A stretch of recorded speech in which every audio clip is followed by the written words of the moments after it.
बहनों की लालची भाभी। करिश्मा, रेशमा और मनीषा 3 बहनें हैं। उनका एक भाई भी है, मयंक। मयंक अपनी बहनों को बहुत प्यार करता है, लेकिन मयंक की पत्नी सविता इस मामले में मयंक से बिल्कुल ही अलग है। वो अपनी ननदों का जितना बुरा कर सकती है उतना बुरा करती ही रहती है और अपनी ननदों पर हुक्म भी चलाती है। करिश्मा, करिश्मा, तुमने अभी तक नाश्ता नहीं बनाया?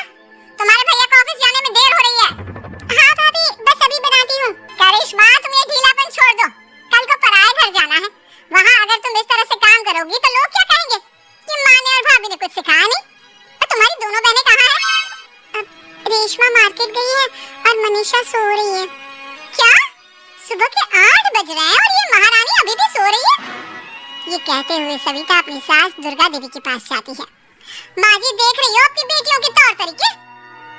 क्या हुआ बहू, सुबह सुबह क्या कर दिया मेरी बेटियों ने? अरे एक तो अभी अभी उठकर किचन में गई है, दूसरी सुबह सुबह बाहर चली गई और तीसरी अभी तक सो रही है। क्या करूं मैं इन तीनों का, मैं तो परेशान हो गई हूँ। जाकर उठा उसे और रेशमा से मैं बात करती हूँ।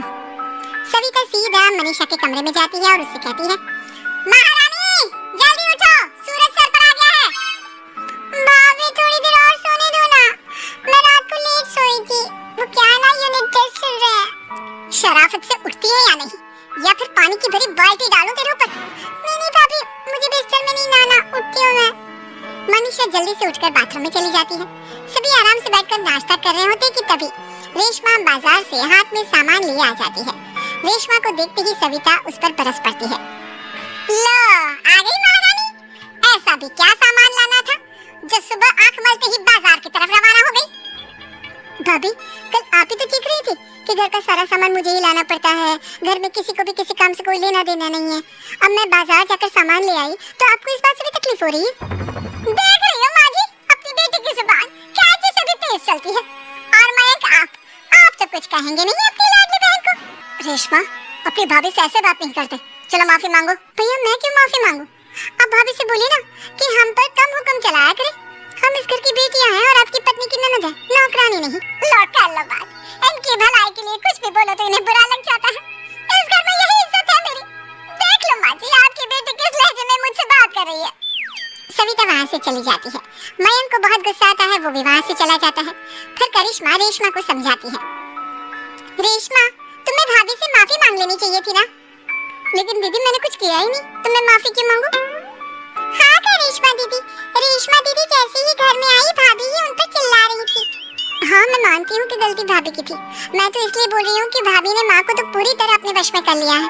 वो हमारी बात सुनती ही नहीं।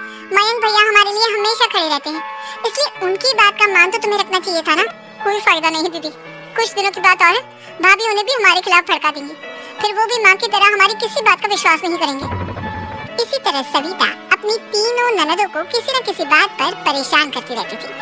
एक दिन मयंक अपनी तीनों बहनों के लिए गिफ्ट लाया। क्या रेशमा, ये तुम्हारे लिए हार का सेट। रेशमा, तुम्हारे लिए सुंदर सी ड्रेस। और मनीषा, तुम्हें किताबें पसंद है ना, तुम्हारे लिए किताबें लाया हूँ।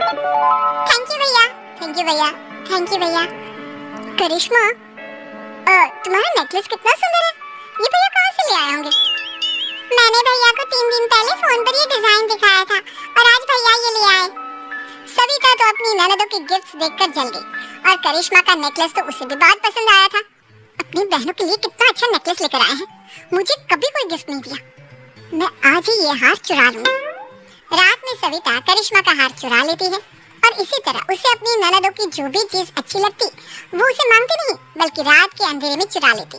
इसी तरह दिन बीतते गए और सविता ने मयंक के दिल में भी उसकी बहनों के लिए नफरत पैदा कर दी।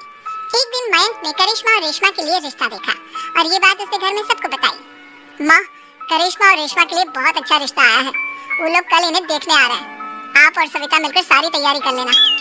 ये सुनकर करिश्मा और रेशमा खुश हो जाती हैं, लेकिन सविता सोचती है, अगर इन दोनों बहनों की शादी हो गई तो घर और बाहर का काम कौन करेगा? मनीषा तो एक नंबर की कामचोर है, उससे तो किसी बात की उम्मीद लगाना ही बेकार है। मुझे इस शादी को रोकना होगा। अगले दिन सभी लड़के वालों के स्वागत की तैयारी करने में लगे होते हैं। तभी मयंक अपनी बहनों से आकर कहता है, तैयार हो गई तुम दोनों? देखो, दोनों लड़के बहुत अच्छे हैं, मैं कोई कसर नहीं छोड़ना चाहता, इसलिए तुम उनके सामने अच्छे से बिहेव करना और अपनी भाभी से लड़ने मत लग जाना। करिश्मा, तुम वो नेकलेस पहन लो ना जो मैं तुम्हारे लिए लाया था। भैया मैं बहुत देर से वो नेकलेस ढूंढ रही हूँ लेकिन मुझे मिल ही नहीं रहा। क्या तुमने नेकलेस खो दिया? तुम्हें पता भी है वो कितना महंगा था? तुम कोई काम ढंग से नहीं कर सकती। मयंक गुस्से में वहाँ से चला जाता है। थोड़ी देर बाद लड़के वाले भी आ जाते हैं। वो दोनों बहनों को पसंद कर लेते हैं और रिश्ता पक्का हो जाता है। लेकिन सविता के दिमाग में तो कुछ और ही खिचड़ी पक रही थी। वो पंडित जी के पास करिश्मा की कुंडली लेकर जाती है और उन्हें पैसे देकर करिश्मा की कुंडली बदलवा देती है। जब लड़के वालों के पास करिश्मा की कुंडली जाती है तो वो दुर्गा को फोन करते हैं। बहन जी, हमने करिश्मा की कुंडली अपने पंडित जी को दिखाई थी। आपकी बेटी की कुंडली नहीं बल्कि दोषों का पिटारा है। देखिए, मैं और मेरे पति इन सब बातों में बहुत विश्वास करते हैं, इसलिए हम आपकी बेटी से अपने बेटे की शादी नहीं करा सकते। इस तरह करिश्मा का रिश्ता टूट जाता है और सभी घर वालों को बहुत दुख होता है। अब कविता सोचती है, चलो करिश्मा का तो रिश्ता टूट गया, अब रेशमा का भी रिश्ता तोड़ना है। क्या करूं क्या करूं? अब सविता आवाज बदलकर किसी अननोन नंबर से रेशमा के होने वाले ससुराल में फोन करती है। हेलो, मैं कौन हूँ कौन नहीं ये आपके लिए जानना जरूरी नहीं, बस इतना सुन लो कि रेशमा का 2 साल से किसी के साथ अफेयर चल रहा है। बस रेशमा का रिश्ता तोड़वाने के लिए सविता का इतना कहना काफी था। अब रेशमा का भी रिश्ता टूट गया। मयंक और दुर्गा देवी ने रेशमा को खूब खरी खोटी सुनाई और उससे बार बार उस लड़के के बारे में पूछने लगे। आप दोनों मुझे क्यों परेशान कर रहे हो? अरे कोई लड़का होगा मेरी लाइफ में तो मैं बताऊंगी ना। जब कोई है ही नहीं तो कहां से लाऊं मैं कोई लड़का? तो तेरे होने वाले ससुराल वालों को फोन किसने किया था? मां, मैं नहीं जानती किसने फोन किया था, मैं सच कह रही हूँ। मैं तो पहले ही कह रही थी इसकी लगाम खींच कर रखो, लेकिन मेरी सुनता ही कौन है? आप चुप रहिए भाभी, ये सब आपका ही किया धरा है। अब तीनों बहनों को विश्वास हो जाता है कि ये सब उनकी भाभी ही कर रही है। तीनों बहनें अपनी भाभी को सबक सिखाने के लिए एक वकील कर लेती हैं और घर में हिस्सा मांग। देखो भैया, माँ बाप की जायदाद में जितना बेटों का हक होता है उतना ही बेटियों का, इसलिए इस घर के 4 हिस्से होंगे और हमें अपना हिस्सा चाहिए। मैंने तुम्हारे लिए क्या क्या नहीं किया और तुम इस घर में हिस्सा मांग रही हो? भैया, आप और माँ हम बहनों की कोई बात नहीं सुनते हो और भाभी हमारी शादी नहीं होने देगी क्योंकि उन्हें लगता है कि आप हमारी शादी में ज्यादा पैसा लगाओगे और उन्हें हम जैसी फ्री की नौकरानी कहाँ मिलेगी। तो हम भाभी के साथ तो रह नहीं सकते, हम बहनों को अपना हिस्सा चाहिए। अरे तुम्हें शर्म आनी चाहिए अपनी भाभी पर ऐसा इल्जाम लगाते हुए। वो तुम्हारे बारे में कितना सोचती है। हाँ माँ, भाभी हमारे बारे में बहुत सोचती है। दिन रात बस यही सोचती रहती है कि किस तरह से अपनी तीनों ननदों को परेशान करूं और कभी मुझे पढ़ने भी नहीं देती।